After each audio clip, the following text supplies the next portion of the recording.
Hey girl, hey, welcome back to my channel. It's your girl Misha. Thank you guys for joining me yet again for another review. We are back with a brand new review for the Real Housewives of Potomac, Season 9, Episode 7.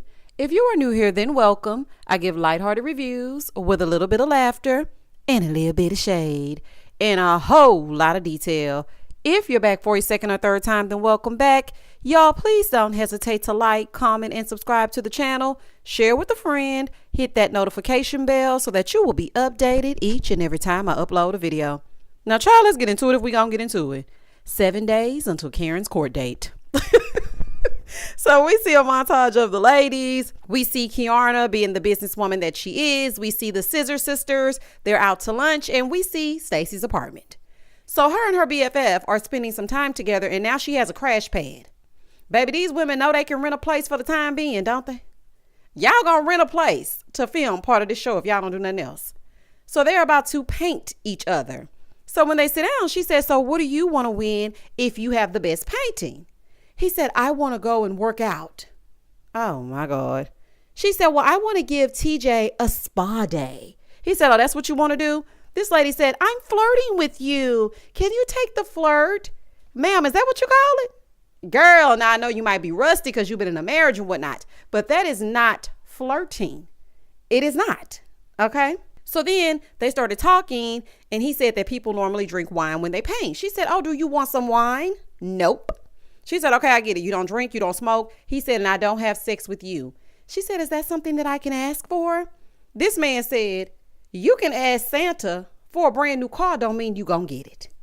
Oh my goodness, baby, these two are a mess. Stacy, I'm speaking directly to you, honey. Pack up your paint and your puss and bounce. Okay? It's time to get the hell on. It is time to get the hell on. TJ play all day. So after revealing these color by number portraits that they done set up here and painted, they sit down, they start talking. So Stacy told him that the ladies think that he's running game. He said, I'm cool with it. I'm cool with whatever they say about me until they meet me. He said, they're not making fun of me. They're making fun of God. Sir, they are absolutely making fun of you. They are not making fun of God. Okay, they are making fun of you, Stacy, and this tomfoolery. Over on the other side of Ashley's house, she's hosting Karen and Giselle. Giselle, I'm so proud of you. I am so proud of you for sticking to sets, honey, because we know you can't dress. So if you just get the set, there's no way to mess it up. Okay, unless it's just ugly. Meanwhile, Ashley is dressed like a stay-at-home mom from the 90s. Ashley, what in the world is going on? Why are you dressed this way? You are a young woman that dresses older. I don't know if it's because you were with Michael for years or what. I don't know what's going on. So Ashley is there hosting, and I just want to know what in the world, what is this food? Is this food for the boys? You got croissants, a little bit of fruit and popcorn. Just low budget, child. Just low budget. So while they're waiting on Karen, they're talking, and Ashley tells Giselle that her mom has a blockage in her heart. So Giselle is asking her, is she going to get a stent? Now, I pray that she's able to get relief and be back to good health, because that has to be scary, especially a blockage. That ain't nothing to play with. So then Karen finally arrives. Hey, girl. And she's telling them that she's upset that Mia and Jacqueline were coming for her. And they said that she came to them talking about she wanted to go to rehab. She said, y'all know Mia, the one that went to rehab, she got the addiction. It's over there on that YouTube channel. Child, not the YouTube. Karen, not you hanging out on the YouTube. As she was telling them this, the way that Giselle was eating that popcorn out that bucket while she was listening, baby, I cackled so loudly. Giselle, that is not a single serve popcorn bucket. You got to share amongst the table. I wouldn't want nothing else to do with that. You done dug your fingers all up in it. Absolutely not. So Karen is telling them that she wakes up at 3 a.m. because she's scared, but she can't really talk about it. But she paid her attorney and she prays. Girl, you better pray that they don't make an example out of you. Now, Grand Dame, I like you, but that didn't make no dumb sense. I don't know why you got behind that wheel. It just does not make sense to me. Moving forward. So then Giselle tells her, well, we're here for you. Karen said, and I'm here for you too, Giselle. And yeah, I know Jamal is getting married. So how do you feel about that? Ma'am, please. What kind of segue was that? Karen, the deflector Huger. Do you hear me? Now, let me tell y'all something. I love a good Giselle, is Jamal coming, as much as the next woman. But that lady ain't hurt over that man. He been for the streets. Giselle knew he was for the streets when she went back and picked him up off the corner. When she brought him up from the corner, she knew he was still for the streets. And he's still for the streets to this day, allegedly. So she told Karen, I wanted him to get married. I feel like politicians and pastors should be married. Why though? I don't know. I don't feel that way. I mean, do what you want to do. If you don't want to be married, you don't want to be married. I'd rather you not be married than to take women up and through there. Because we all know, child, you was down to sing. She said, I just want him to stay in New Birth's good graces. So as for her, she doesn't want to be married. She just wants to have a good time. Giselle, I understand. I never thought I would agree with you, but I definitely feel that. And you know what? Speaking of, I wonder what Sherman old slime himself up to. Y'all remember the one time Giselle called herself having a relationship on the show and Sherman was just disgusting, okay? Doing nasty things in the park after dark. Y'all remember? Child, that was a time to be alive. You hear me? So the producers are asking how the girls found out. Giselle said he took the girls to dinner. They were shocked and confused because it went from friend to fiancé real quick. They didn't know what was going on. Oh, okay, Giselle. Now, right there, I detect a little feeling. Okay, I feel like you feel some type of way. But girl, if you say you okay, then you okay. All right, whatever. Moving forward.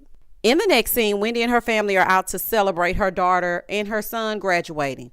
She graduated from pre-K and her son is graduating 5th grade on his way to middle school. Oh.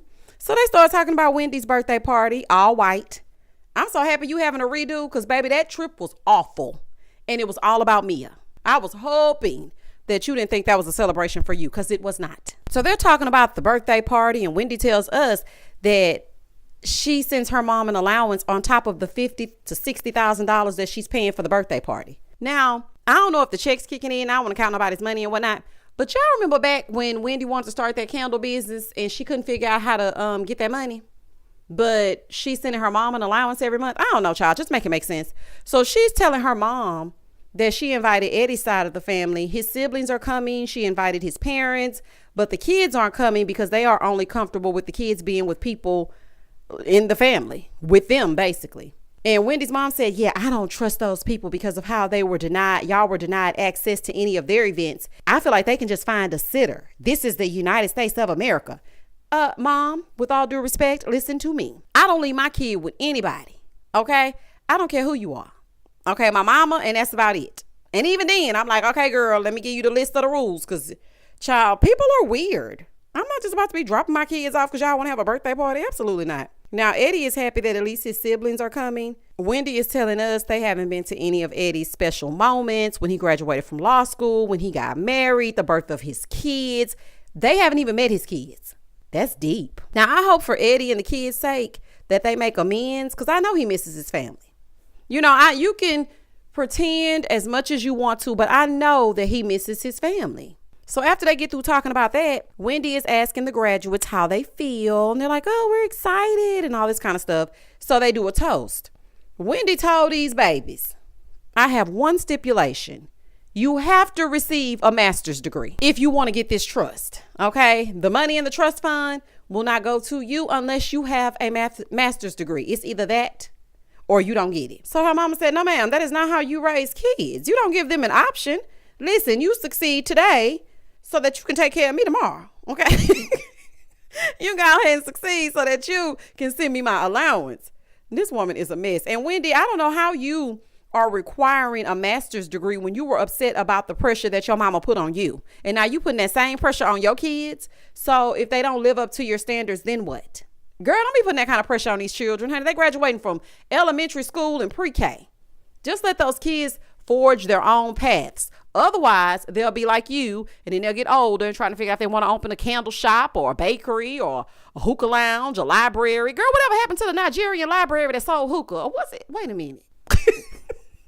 What was it? It was a library that was gonna sell the Happy Eddie edibles. I don't know. It was something, girl, but do not do that to them kids. Don't do that. Don't do that. In the next scene, Ashley is at home and Mama Sheila came over. Hey, girl. And so Ashley starts talking to her about this imaginary filing that she's doing with this imaginary lawyer. She's telling her mom that they could sign papers as early as next month.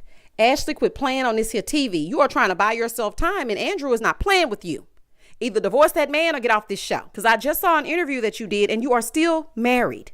Go away from me with this. Just go away from me with this. Ashley keeps talking about, yeah, now that I'm a single mother. Ashley, please stop saying that. Don't let me get started on what it really means to be a single mother. Do you want me to get on my soapbox? Because, baby, I can tell you how it feels to be a single mother. That you are not. That's not what you're giving me. Now, you might give that to somebody else, but that's not what it's giving me. She's telling her mom that she really has a newfound appreciation for everything that she has to do, even more so now because she is a single mother. But she also wants her to drop that zero and get her a hero. Okay, she wants her to find somebody that's going to appreciate her. Y'all, as I was watching this, I was just thinking Ashley's storyline is like Groundhog's Day. Michael, Mama Sheila, and TikTok. TikTok, Mama Sheila, GNA, and Michael. Michael, this fake divorce, Mama Sheila, her wig, and TikTok. It's just not giving nothing. Ashley, I think your time is up. Okay, I really do. And I hate to be that way, but it's just really not giving anything. And Mama Sheila, I'm speaking directly to you, honey. Please let that loser go. There is no reason that you are out there working 12 plus hours a day and he's still looking for a job. He would be looking for a job on the outside looking in. And ain't that the one that had you pitching a tent? Oh, hell no. Moving forward. In the next scene, it's the day of event for her person, Darius, her fiance. So the ladies start arriving. I command one of those stylists in Atlanta to get a hold of Ashley. Please get on her line, like ASAP. And Giselle too. She doing all right, but she could use a little push. So I just want one of y'all. It's got to be somebody. You know what? Fantasia's stylist has started to style Candy, and Candy looks fabulous. Okay? I think that stylist should come on down to Potomac and get Ashley and Giselle together.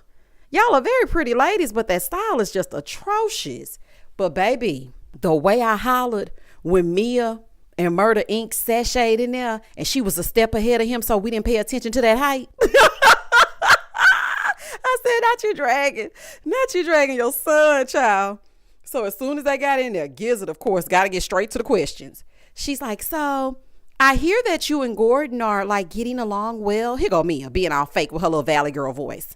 Yeah, when we're together, there's nothing but love. Girl, please stop. Because y'all finna tear this whole thing up at the end. So it ain't nothing but love. Girl, anyway. Kiana and Wendy and their men, they arrive next. Here go Jassi in the confessional talking about, I don't want to height shame anyone, but Kiana's man, Greg, was a little shorter than I imagined. Girl, at least she can account for all his kids. That's neither here nor there. That's just a side note. But, sir, Gregory. Okay, what you got on, honey? Do you see how Kiana is dressed? You need to match her fly. Okay, 4 days until Karen's court date. This is ridiculous. Oh, honey. So Karen arrives, and over on the other side, Kiana confronts Mia about the whole drug dealer thing. She was like, I don't like the fact that you said that my boyfriend was a drug dealer. So then Giselle pipes up and she's like, what, girl? Don't imply that about her man if he's not. That's very detrimental. Here go Mia. No, not him. I mean, he's a social worker, giving very much social worker. I can tell. Girl, say, what now? Ain't that the pot calling the kettle calling the pot calling the kettle? Don't let me tell you what Murder Inc. look like. And Giselle, back up, girl, and let them get the scene. You got to let other people start getting their footing. We know you go around and get the scene started and whatnot, or whatever your job is, but just let the ladies talk. So then TJ and Stacy arrive next. TJ, you another one. Dressed for errands. You are not dressed for this event. Sir, you can't even take your wardrobe seriously. Let's be very for real. We know you playing games over here with Stacy, but you could at least put your clothes on you right. Mr. Greg ain't dressed right, and you ain't dressed right either. So they're trying to get to know TJ. Wendy was like, this is Stacy's man. Girl, why are you saying it like that? And Stacy, I see you didn't get mad at Wendy for calling him your man. Okay. So everybody's trying to get to know him. He makes sure to let everybody know he ain't having no sex. Then he's introduced to old Missy Ashley. Ashley acting like TJ is such a red flag, talking about, Stacy, you need to run. Girl, please hush, because the first time that we were introduced to Mr. Burns, he was pinching butts in the first 5 minutes. If you can be oblivious, then so can she. Moving forward. So then Jazzy's man and one of his teammates, they make an appearance. Here go Giselle talking about, ooh, I saw his arms. Okay, Jassi, I understand. Girl, please. Just because he lifted some weights don't make him worth a damn. Now his teammate Prince, oh, you smell.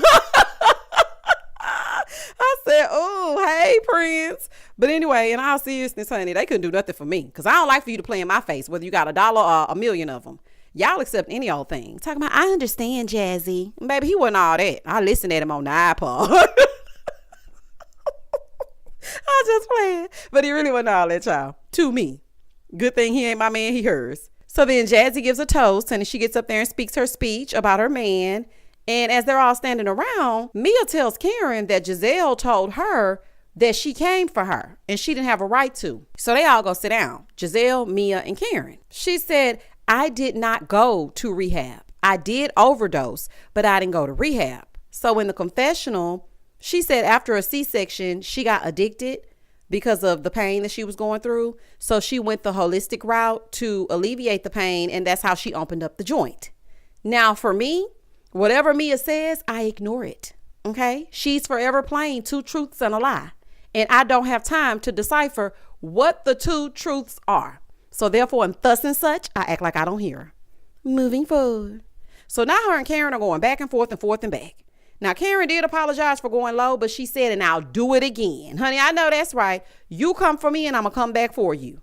So then they started going back and forth because she said that Mia is low as some balls. And then Mia said, yeah, I like balls. And child, I don't know what was going on. It's a mess. But Mia, you started it.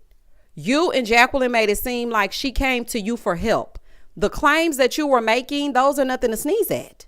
Now, I'm surprised Jacqueline isn't there taking up space. I was looking around. I said, where's Jacqueline? But then I remembered that Jassi ain't too fond of Jacqueline. So there's that. Ashley talking about, I think we made some progress. Now, I don't know exactly what kind of progress was made, but Mia went running over there to bend down to kiss Ink. So I guess she feel better now. 3 days until Karen's court date. Baby, this countdown has me hollering. Do y'all hear me? So in this scene, Karen is meeting with her cousin, Darren. They're meeting for lunch. So they start talking. And he's asking her about her stress levels because he feels like she's just too stressed out. Karen says she is indeed stressed because she's been trying to be strong, and it all started way back when with the taxes. Ma'am, I like you. I really do. I do. I think you're a great addition or a great staple for the Real Housewives of Potomac. But what does that have to do with this situation? You keep putting yourself in this same situation, and now you're going back to when Ray had tax issues? Girl, okay. She said the night of the accident, everything just came to a head. Ray, their issues in their marriage, her parents' untimely demise, just everything just came out.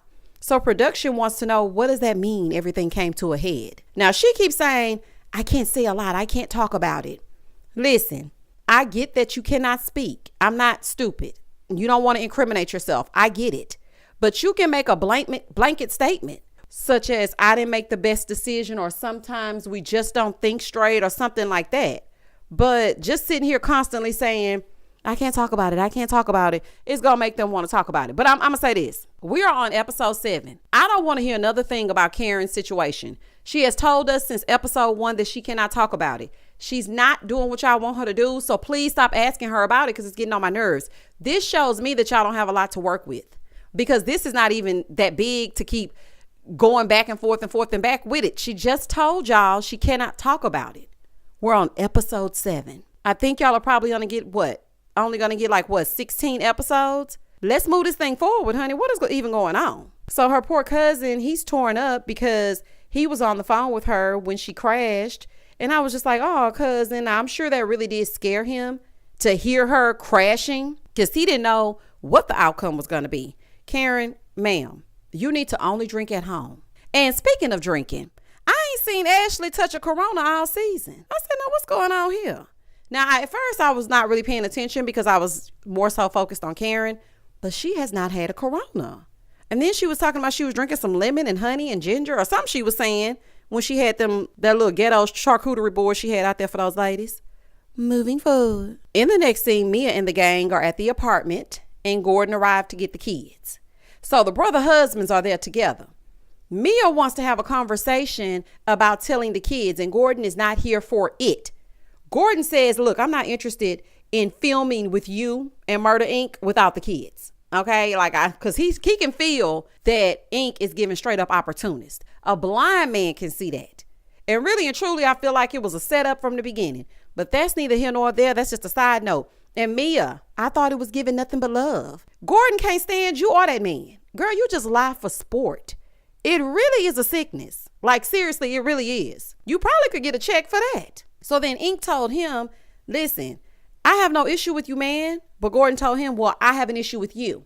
Because when I look at you and y'all a relationship, I'm not promoting it. Okay, you were cheating with my wife. You were. And I see somebody trying to break my family apart. Mia trying to act like she's living a dream with two men. Whole time she living in a nightmare. Child, it's a living hell. Do you hear me? Now, I don't blame Gordon for not wanting to pretend when it's just them. Because no, like, they have kids. This ain't no love and hip hop. This is crazy. He not for the playing make believe. So you're going to have to find somebody else to play with. You and Mia want to look good and act like everything is okay and everybody's getting along, but you are not. So then Ink said, I don't need your promotion. Here come Mia talking about, well, he's a part of the co-parenting. Ma'am, he shouldn't be. How your best friend gonna be a part of the co-parenting? Because later you say something that still don't add up. Now, Gordon put it all on the line and he spilled it. He said Ink is a mister, okay? Not a mistress, but a mister. And they had an affair and Mia terminated the pregnancy by Ink. Here go Ink talking about, that's the first time I'm hearing that. Baby, the way that Mia talk, I doubt that. I 100% doubt that. I think that she told you that if it did happen. So Gordon keeps asking, was there any infidelity? Was there any adultery? Was there? Everybody just standing there looking. Why y'all on mute now? Y'all two some liars. Also, why would y'all even be talking about this in this tiny apartment and the kids are within earshot? They can hear y'all. Like, I don't know if you think the walls are that soundproof that they don't hear any of this, but they do. And Mia don't want to answer because she knows that it's the truth. And Gordon, you would know about adultery because didn't you cheat on your wife with Mia? I'm just saying, karma is a boomerang. So Mia is telling Gordon what she went through with him was not normal and she went through it for years and she wanted to leave the relationship. Mia's trying to play in Gordon's face and he's not having it. She's deflecting. Okay, and Mia, I'm sure you can figure out what deflecting is so you can, since you can see it so clearly in Karen. Baby Gordon said, look, y'all want to film? Let's do it. I bet y'all won't ask him again. I tell you that. I bet y'all won't ask him again. So then Gordon gets pissed and he leaves. Here go Mia. I just need a moment. Because this is just blowing my mind. Baby, the way they kept on filming, I cackled so loud. Baby Mia, you don't call no shots. You don't tell them what to do, baby. They don't give a damn. She said, I just need a minute. Nah, we're going to get this footage because y'all ain't got nothing else going on. He gets pissed. He leaves. So Mia apologizes to Ink. He's mad because Gordon was getting loud and the kids are there. Sir, you have come in and asked for a paternity test. So now this young boy's life will be turned upside down. And you mad at Gordon because he's getting emotional? Anyway, and they will be able to see this. I hope y'all know. So Mia tells yet another lie. Talking about, yeah, because the kids don't even know that we're together. They think you're my BFF. Oh, okay. So Mia just go around making her BFFs to everybody she sleep with. Jacqueline, Ink, Eeny, Meeny, Miny, Mo. Child, I wouldn't want to be called no best friend. As soon as Mia look at me and start saying, we're best friends. No, the hell we not. No, the hell we not. Because you know you sleep with your best friends. When she said that, I said, okay. So now y'all are cosplaying as Stacy and TJ. That's your best friend. And how was that even possible when Gordon told us last season that your son saw the two of you in bed together? Mia, you really need to get a grip on reality. And this whole thing is just disgusting. And the way you weaponize his mental illness and start talking out the side of your mouth and saying all kinds of crazy stuff and making it seem like Gordon is just off his rocker. You have created this narrative that people are now running with, and that is not cool. There were a lot of things that were done in this marriage, and I saw how you tried to overtalk Gordon real quick when he started asking about that infidelity, and you ain't fooling me. You are full of it. So then Ink says, all I can do is just support you, but, it's not your responsibility to make sure that he's okay. So then Mia says, well, I just get concerned about his mental health because I just get afraid, but I can no longer be controlled. I'm not 22 years old anymore and I deserve happiness. Mia, you left that man as soon as his money ran out. When that well ran dry, all of a sudden you didn't want to play anymore. And Mia, as much as I hate to admit it, what Giselle said about protecting your kids is 100% valid. You are not doing that at all. Sitting here playing this little game, got all these people around you done laid down with, Gordon is losing his mind because he's trying to fight for his rights. Then here comes Ink with his little bit toe self talking about you are the father. No, all of this is just tacky. And Ink, where's your daughter? Because you did say something about you having a kid. I wonder how her mother feels about this. This is just all to the tacky. And that was the end of the episode. This is just a mess all the way around. Oh, child, I don't even know, honey. Y'all comment down below and tell me exactly what you thought about this episode, or what did you think about what I told you happened in this episode. Comment down below and I'm going to comment back. Please don't hesitate to like, comment, and subscribe to the channel. And as always, stay safe, stay blessed, spread love, not germs. Peace.